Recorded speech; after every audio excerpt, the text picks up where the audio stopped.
ഇപ്പം വളരെ സന്തോഷമാണ്. ഇപ്പോൾ കേരളം വിട്ടിട്ട് എവിടെ പോവാനൊന്നും മനസ്സൊന്നുമില്ല. രാജസ്ഥാനിലെ ജയ്പൂരിൽ ജനിച്ച ലിസി 30 വർഷമായി തനി പേരാമ്പ്രക്കാരിയാണ്. ബന്ധുക്കളുടെ കൊടിയ പീഡനം സഹിക്കവയ്യാതെ അന്ന് നാട് വിട്ടോടിയെത്തിയ പെൺകുട്ടി.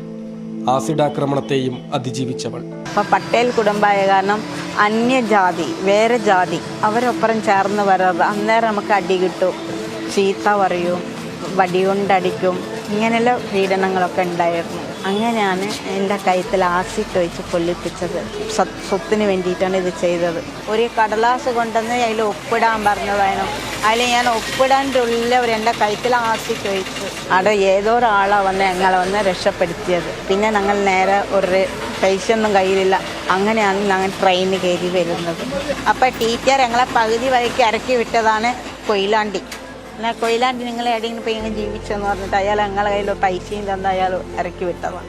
നാട്ടുകാർ ചേർത്ത് നിർത്തിയതോടെ ശരീരത്തിലും മനസ്സിലുമേറ്റ മുറിവ് പതിയെ ഉണങ്ങിത്തുടങ്ങി.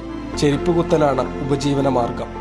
ലഭിക്കുന്ന വരുമാനത്തിന്റെ നല്ല പങ്ക് മറ്റുള്ളവരെ സഹായിക്കാൻ മാറ്റിവെച്ചുകൊണ്ടേയിരുന്നു. ദയ പെയിൻ ആൻഡ് പാലിയേറ്റീവ് കെയറിന്റെ വളണ്ടിയർ കൂടിയാണ് ലിസി. പഠിച്ചിട്ട് വേറൊരാളാവണമെന്നൊരു ആഗ്രഹമുണ്ട്. ഇനിയിപ്പോൾ അതല്ല, നല്ല മനുഷ്യൻ, നല്ല പ്രകൃതിനെ സ്നേഹിക്കുന്ന ഒരാൾ, നല്ല നന്മകൾ ചെയ്യുന്ന ഒരാളായിട്ട് ഇത് മതി.